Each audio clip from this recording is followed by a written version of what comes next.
Hi everyone, welcome back to the SolidWorks course, and in this class we will be continuing with learning the various SolidWorks commands and features.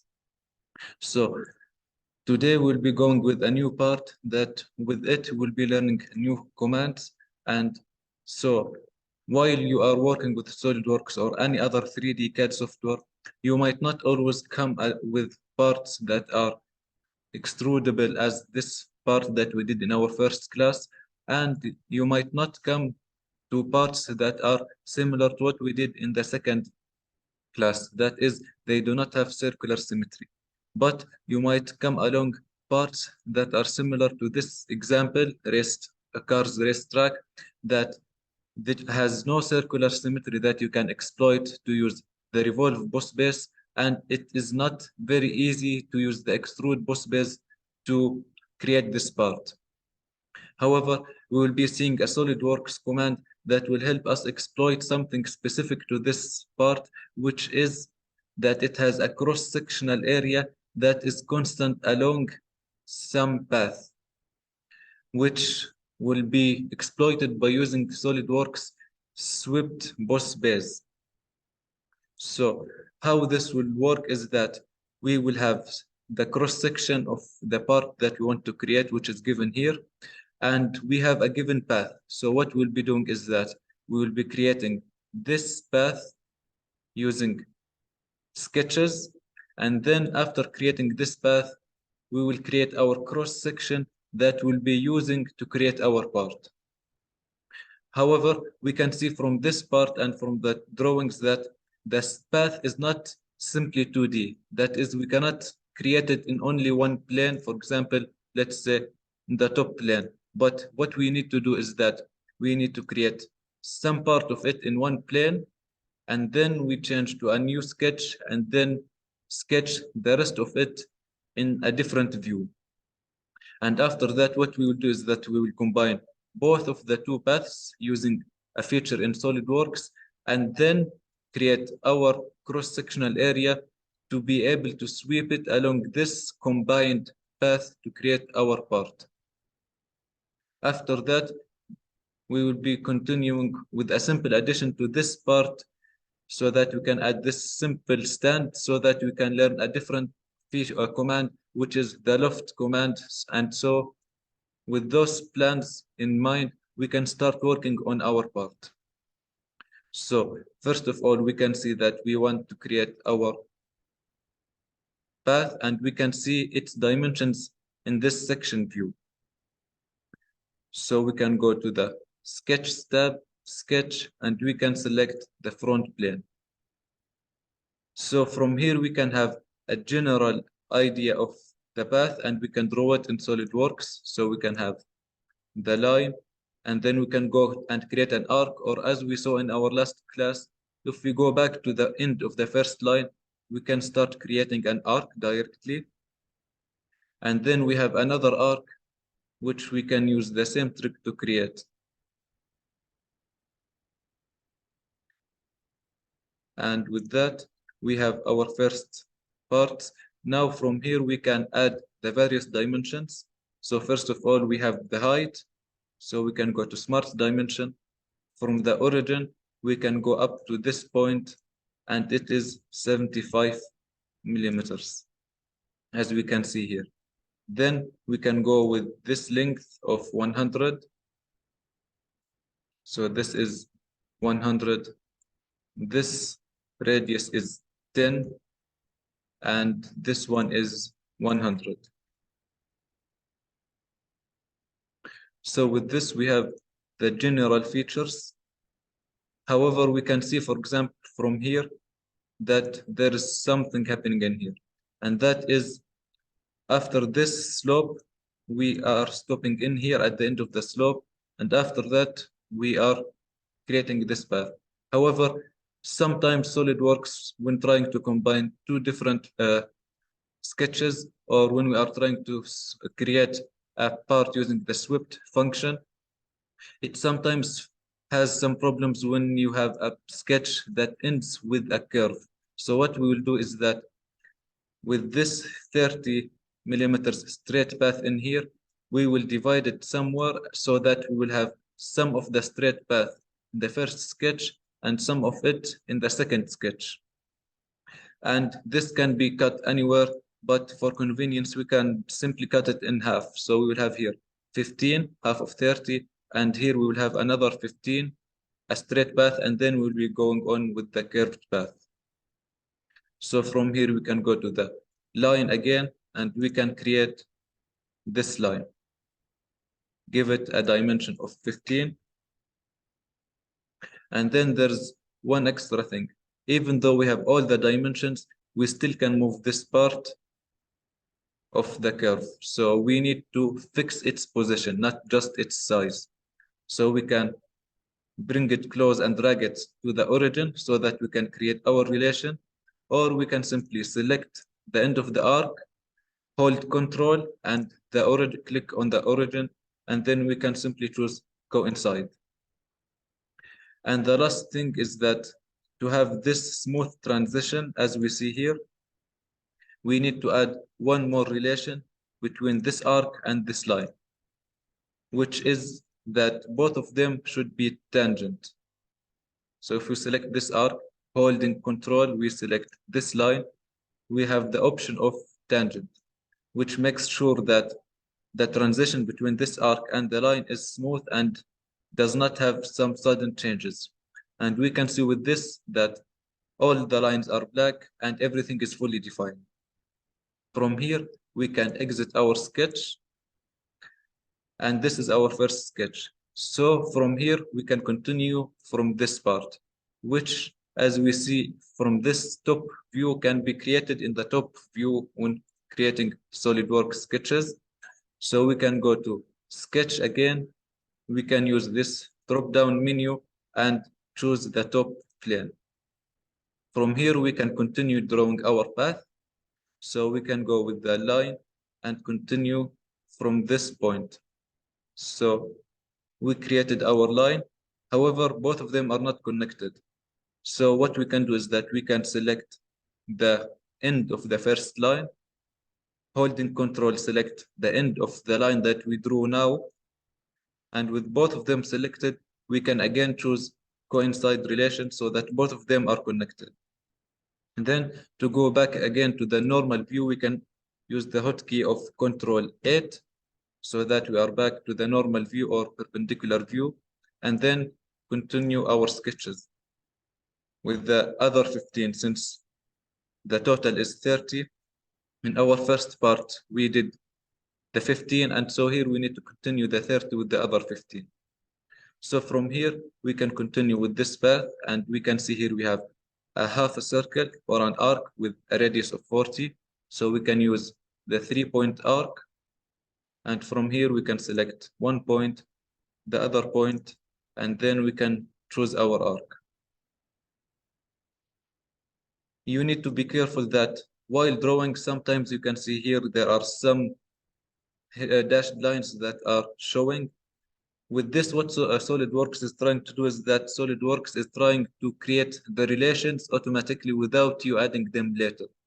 This can be useful and speed up your work, but if sometimes when you are sketching, some of those are added while you are not noticing them, which might cause some results later that the sketch is over-defined if you have more than one relation that describes the same feature. So for safety, we can just avoid those for now. And so with this, we have our arc. Then we can continue with the straight line and the other arc and end with the last straight line. So we can go to the line, straight line. We can make sure that it's horizontal, as we see from the yellow icon. And after that, we can create again our arc and end with a straight horizontal line. So then we can go again to the smart dimension so that we can give our dimensions. Here, we know that it is a 40 and this arc is 70 millimeters. Then we can see from here that the straight line is 90 long and that this one is 130 30. However, again, as we saw with this part, we need to have the different arcs tangent to the different straight lines. So we don't want to see this sudden changes or this type of connections between the arcs and the lines. So we can start from here using the scroll wheel to zoom. We can select one line, holding control. We can select the arc and we have the tangent relation. We can press F so that we can zoom to fit. We can select again this line, this arc, and tangent relation. And then we can see here that from this icon, the tangent relation is already created when we were creating the line, because what we did is that we went back and this, when we created it, it automatically created the tangent relation. So if we delete those, since this is tangent, then we don't have to add it. And then we need to do the same thing in here. However, we can see here that this line is not horizontal. We can see that from the other lines that we have this icon stating that the line is horizontal, but this is not, which means that while creating the sketch, we had the line not horizontal, that SolidWorks defined it as a horizontal line. So what we need to do is simply select this line and add the horizontal relation so that we can make sure that it is horizontal. And finally, we can select this arc, holding control, select the line to have our tangent relation. With this, we can see that all the lines are black, everything is fully defined, so we can simply exit our sketch. And so we have here the basic path for this racetrack that is created from one sketch and two sketches. So for us to be able to use the swept boss base function, what we need to do is that we need to have one single path that we can use, because using this function, we can choose a profile that we will create later, and then we can use a path. And this will allow for only one path. We cannot choose more than one path. So we need to combine both of the two sketches into one single path. To do that, we can go to the curves part, and then we can use composite curve, which will simply combine different sketches or different paths or different curves together to produce one single curve. So here we have entries to join. We can select our first sketch and our second sketch. And with this, we can simply click OK. And we can see here our composite curve. And we can see that now we have a single curve with the two sketches inside this composite curve. So with this, we are done with the path, and we need to create now our cross section. When working with the swept boss base, what we need to do is that when creating our cross section, we need to make sure that it is at the end of where our path starts. It coincides with the start or the end of our path. So to do that, what we can do is that we can use what we learned in the first class, creating reference geometries. Here we can create a plane that is at the end or at the start of our path. So we can simply choose plane. Since we want it to be in this orientation so that it's perpendicular to the line, and we could use for the first reference for the plane, we can use simply the right plane. This is fully defined if we want it just like this, but we can add another reference, which is the end or the beginning of our composite path. With this, we are making sure that the sketch that we'll be drawing on this plane, which is the cross section, will start at the beginning of our path. So we can simply click OK. We have here our plane. So we could simply go now to sketch, and we are now in here. So from here, this is the beginning of our path. For now, since we are not using it, we can hide the plane, and we need to make sure that our cross section intersects this point. Since if we move this is the beginning of our line, this straight path. So Control 8 to go normal to, and then here we can see that our cross section is symmetric. So we don't need to draw the whole thing. We could simply draw half of it and then mirror it so that we can have the other path, the other part of it. So we could simply go to line. First of all, we can create a for construction line so that we can use it as the mirroring line. We can draw it like this. Then we can make sure that it is coincident with this line. From here, we can go again to the line, but this time not for construction, but the normal lines, since we will be creating our cross section. So we can draw the general sketch of it and then add the dimensions. So we have here our line. We can add this.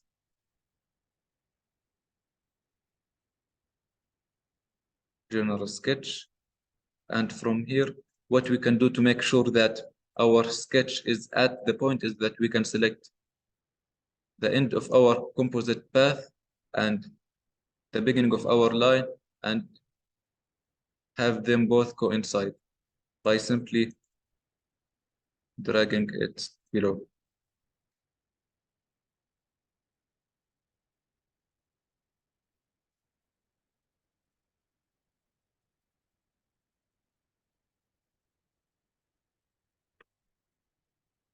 From here, we can simply now create our dimensions.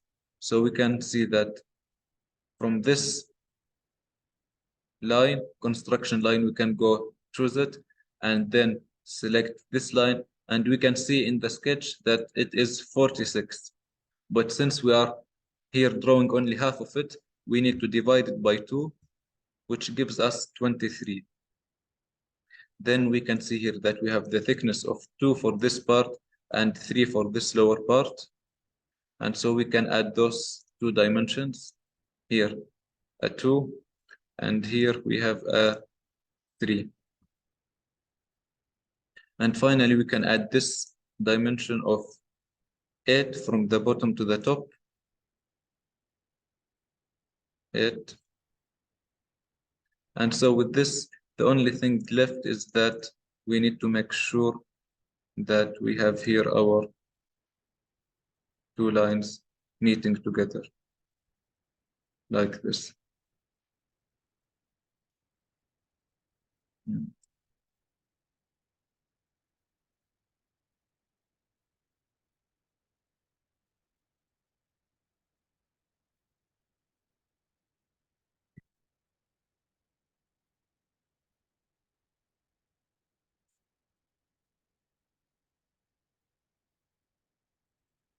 And so with this, we can simply use the mirror entities. And then from here, we can select the entities we want to mirror. So we can select all the lines of the right side of the sketch and mirror about this line. We can see here a preview of it, and we can simply click OK. And then again, for some reason, since it's not working with this composite curve, what we could do is simply use the original sketch that we used to create the composite curve. So we can hide the composite curve and show the sketch that we used.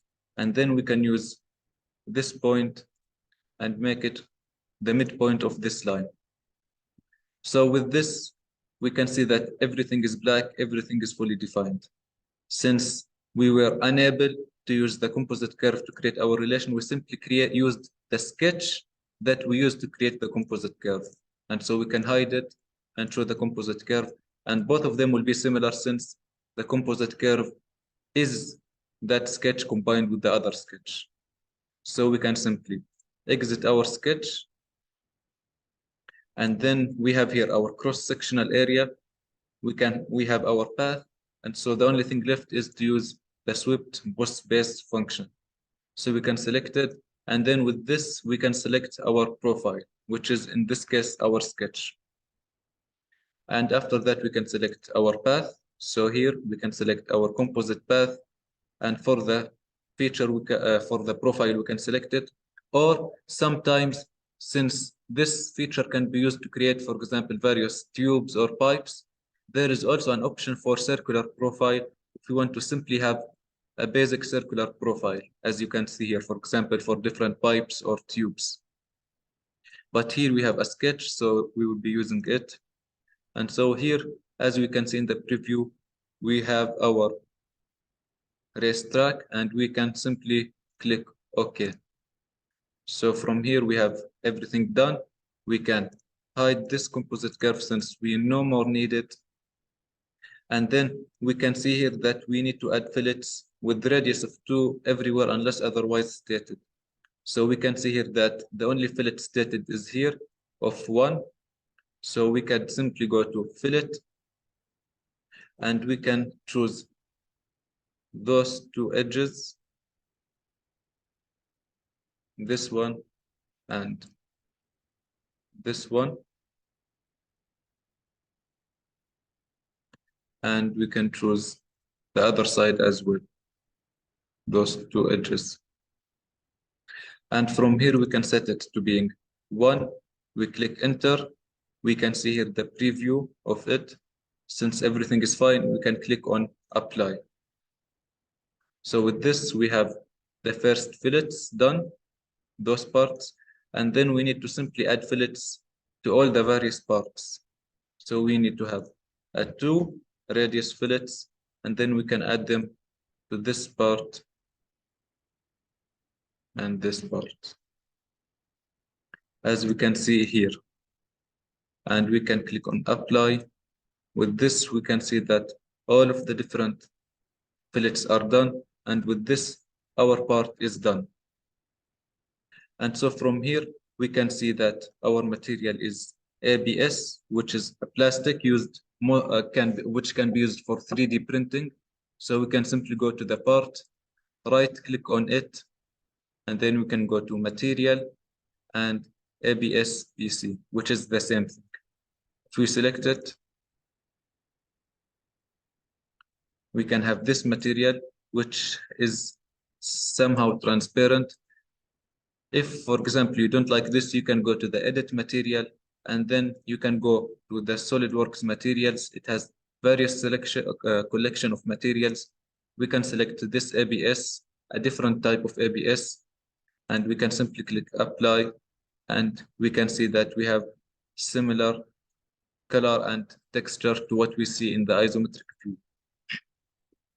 And so with this, our part is done. However, for example, as I said, this ABS is used in 3D printing as well as PLA.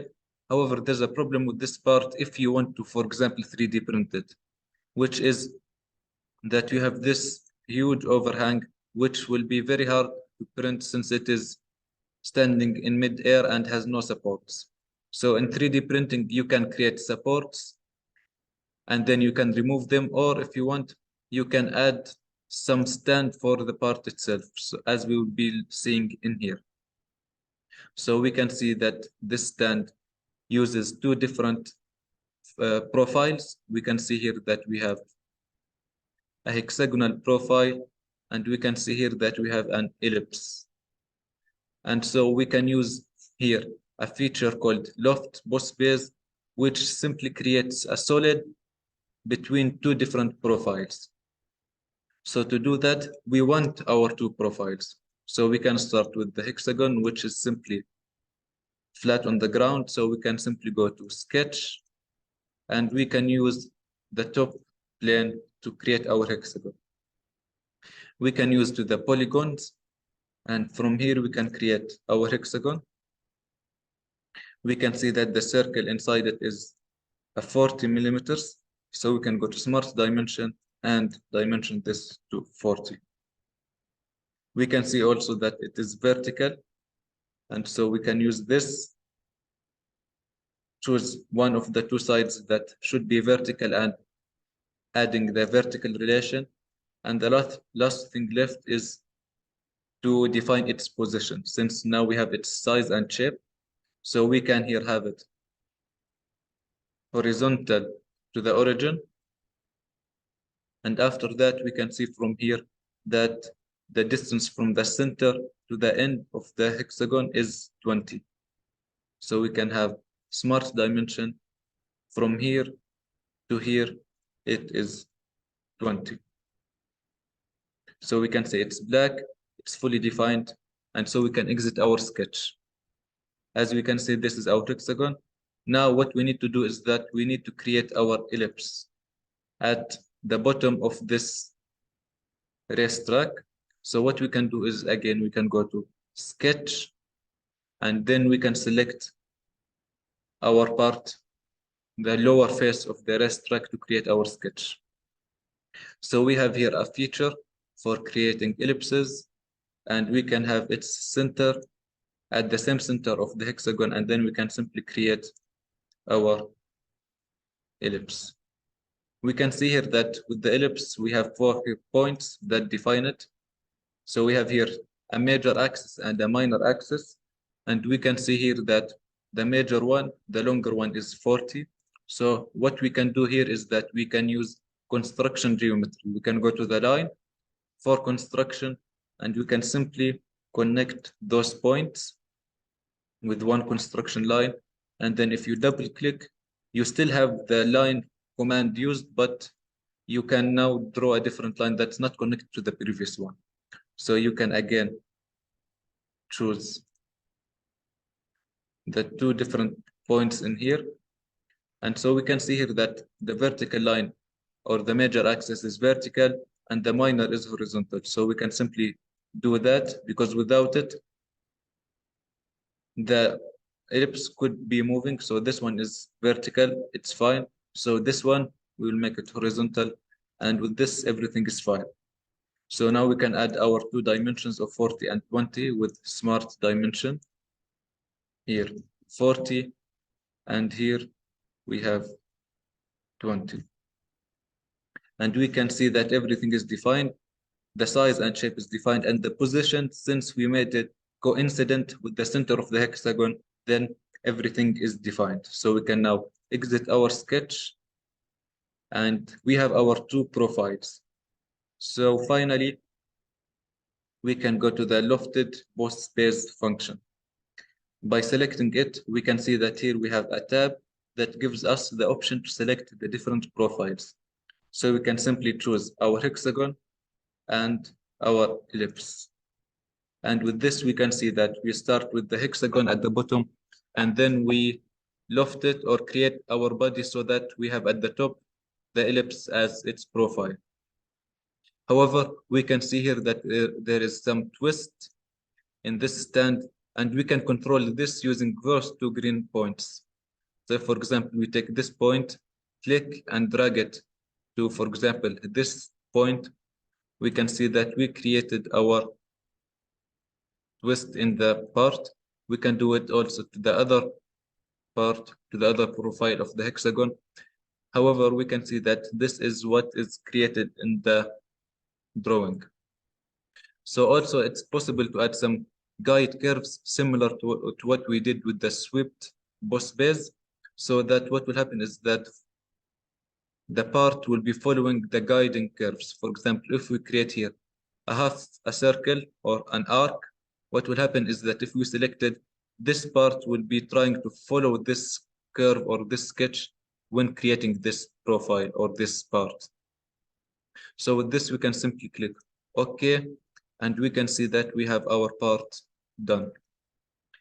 And as a very last part, if, for example, we want to make sure that this part is, for some reason, we want it to be hollow, or that we want to reduce its, for example, to reduce its weight, we can use the one feature of SolidWorks, which is the shell feature. What will this do is that our whole part will become hollow, and what we need to define here, the only thing we need to define is the thickness of the walls that we want. Let's us, for example, say we want it to be 1. And so with this, we can create our shell so that everything will be hollow with a thickness, a wall thickness of 1 millimeter. Here, we can see that we can select some faces. What will this do is that if, for example, we select this face, and if we click OK, we can see that because of those small fillets that we created, what happens is that we cannot create it with this thickness. And so it's important to do this, to think about the different commands or the different features that we'll be adding to your part. So in this case, we could do two things. We could remove those fillets, or we could simply try, for example, a smaller thickness. And from here, we can go with OK. So we can see here that we created our thickness as 0.1, which is very thin for any practical purpose. But for showing this feature, we can see that here we have our part hollow, we have nothing inside, and we have here our thickness of 0.1. So using Control 7 to go to the isometric, we can see, for example, if we use the section view, we can see here that our part, our racetrack is hollow from the inside. However, it is not necessary for us to use to choose any face. If, for example, we leave nothing, with this only, we are still creating a hollow part in a hollow section in our part, even though we didn't choose this face. And we can see this by again using the section view. We can see that everything is hollow. So when using the shell command, those can be used to simply create some openings in our part instead of having it fully enclosed. So with this, we have our part finished and everything is done. If you have any questions, feel free to ask. If not, this is